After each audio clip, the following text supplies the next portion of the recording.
What's up YouTube, Strato here. I know I haven't uploaded a video in like a million years, but that's only because I'm like incredibly lazy. Like the last time I uploaded something was back in May, I believe. But anyways here, I decided to get off my lazy ass and record something, and today I decided to go over to recent Forbidden and Limited list that finally came out for October 2014, and it took us like way too long. Like honestly, we should have gotten that list a week ago so that people could prepare ahead of time for YCS Dallas and all these other events that are coming up. But enough about that. I want to actually get into this list so I can start discussing everything that happened, because there's quite a bit to go through actually, and it's an interesting list. Like, alright, so let's get started. There's nothing that got forbidden, which is kind of understandable because there's nothing really that needed to be banned per se, because everything was kind of okay, really. So let's actually just skip that whole segment though, and let's get on to what's limited. The first thing up on the list is Glow Up Bulb coming back, which is really interesting choice for Konami to unban. I was thinking they were going to unban Trishula first, but then I was thinking to myself they wouldn't do that because of the fact that we still have Mermails and Burning Abyss running rampant now, and seeing Glow Up Bulb come back is quite interesting because of the fact that it can be used in Sylvans and possibly even Quasar decks, so it's going to be giving those two decks like a little oomph, I guess. And there's really not much to say about it. I mean, it's not going to be that bad. It's not going to be like over centralizing, so I can kind of see why it's going to be coming back. Now for the next one, Infernity Archfiend to 1. Of all the things to hit in the deck, I was going to think that they were going to hit Stygian Street Patrol or Lavalval Chain just to kill the combo, but at least at the same time keep Infernities alive after how they did at Worlds this year. But instead they downright just decided to like hit the deck and just like be done with it. So there's no more Infernity loops with Archfiend, there's no more I'm just going to grab it, triple break a turn, set my barrier, LOL. There's no more of that. It's done and over with. I don't know whether or not Infernities are going to see play anymore. They might, maybe in a Synchro variant, but even then they still won't be as overpowering as they were in the past couple formats, especially with Soul Charge being a thing. But overall, I do think that Infernities did require a hit. I just don't know if Archfiend was like the smartest choice. I mean, it was for like making it not as playable, but it's just killed the deck right there. I don't know, but next one, Regeki to 1. Of all the things they were gonna unban, Regeki, like I don't know how to feel about this because Regeki is just like way too good, and now it's gonna be replacing Dark Hole in pretty much everything now. Like it's just a costless destruction, and it's kind of weird that we get Regeki before Heavy Storm, because Heavy Storm is Heavy Storm, but Regeki coming back to 1? Like, what is this? Like, I don't even. It's so confusing. All I know is possibly Starlight Road might be seen play. That's really an assumption. I want to say yes, but at the same time, what can really abuse Starlight Road in Stardust Dragon? Like, does one card coming back on a ban list really warrant Starlight Road being used? I don't think so. All I know is Regeki's probably going to be seeing like a hell of a lot of play. Oh, especially next format too. Jesus fucking Christ. But next one, Soul Charge to 1. We all saw this one coming. It's just way too good of a card because of the fact that you can just go pay 2,000 or pay 5,000, make it an impassable field for your opponent. Like you could do that in so many decks, such as Sailor Knights, Sylvans, Mermails, several other decks. Like opening Soulfire is just GG, because it's just like you're going to be making a Draco Felgrin lock. The only couple ways that you're going to get over that is Skill Drain, Heavy Beat Stick, or you're going to have to Lava Golem. Otherwise, you're shit out of luck. Now let's not get into the Infernity plays because we all know how that song and dance goes. As for the Mermail plays, you're basically just going to be getting out Beat Sticks, you're going to be getting out your Dweller, you're going to be getting out your Gaius, you're going to be getting out your Trite, whatever. You're going to be getting out a Lens. It's crazy. And then the other combos are all of her combos. Sailor Knights were abusing this a lot lately, especially with all the things that just get their effects on summon. On summon, by the way, they don't miss timing.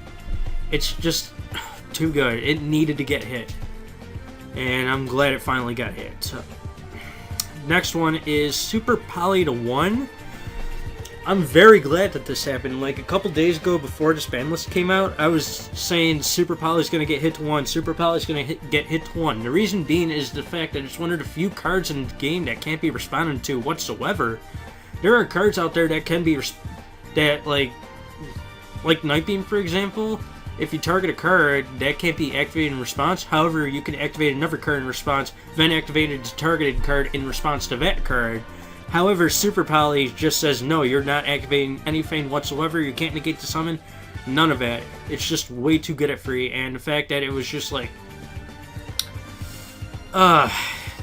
way too good, guys. Way too good. I am glad seeing that it won.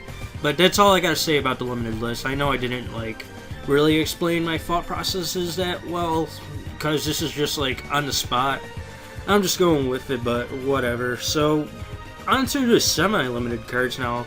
Blackwing Gale the Whirlwind to 2. It's about damn time. Blackwings are finally going to be seeing a little bit more play. I don't know how rampant they'll be, but it's nice to finally see them getting a boost. The last time they got one was back in September 2013 format, right after Baby Ruler format.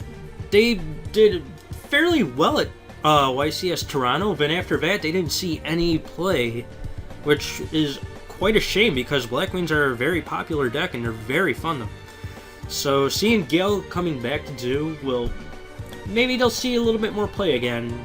Maybe they'll do something more this time.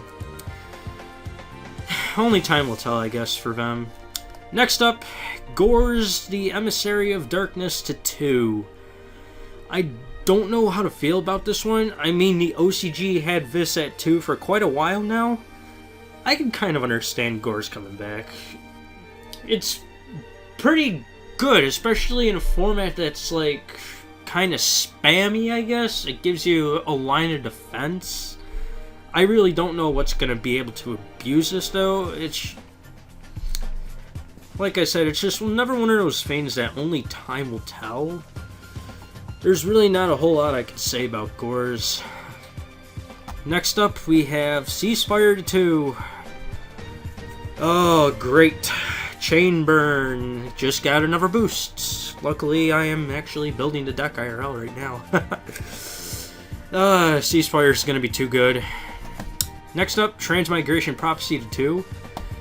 I kind of like this, actually. It's going to be more of a side card again. I mean, people were citing it before, but you didn't see a whole lot of it because it was a 1-of. But seeing it as a 2-of, it'll do more now, and who knows.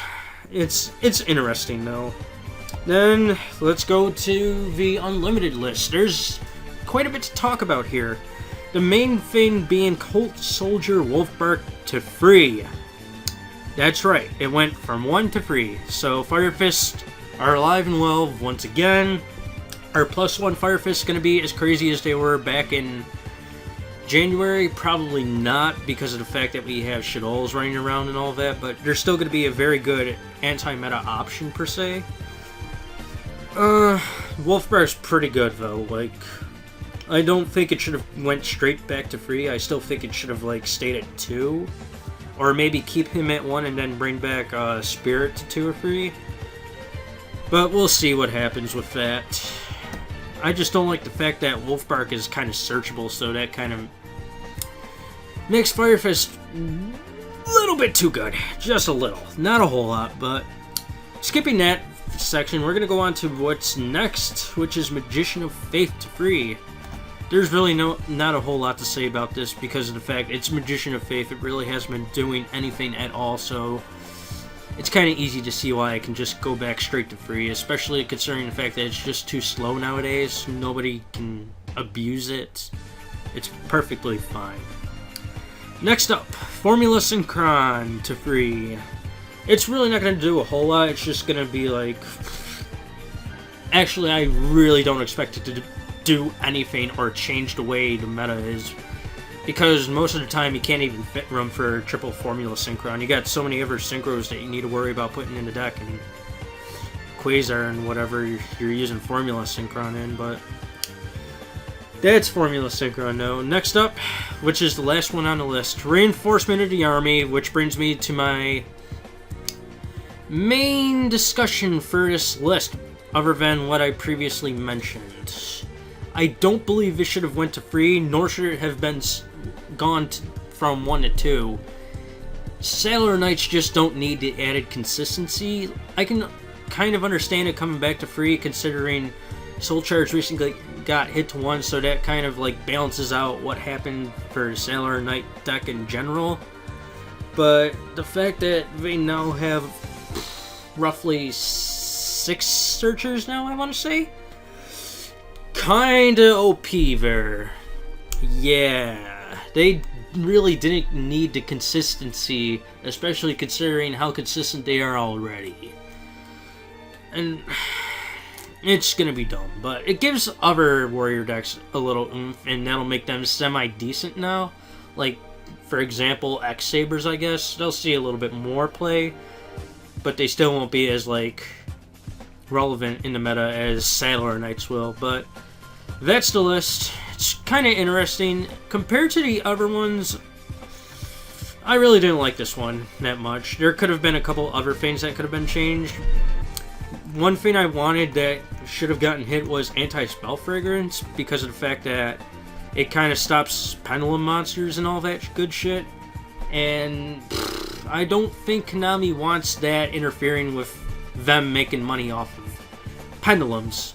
But that's a whole nother discussion. But leave your thoughts in the comments below about what you think of this list. And there's really not much else to say, guys. So I hope you guys enjoy my random upload, and I will catch you all later. So bye!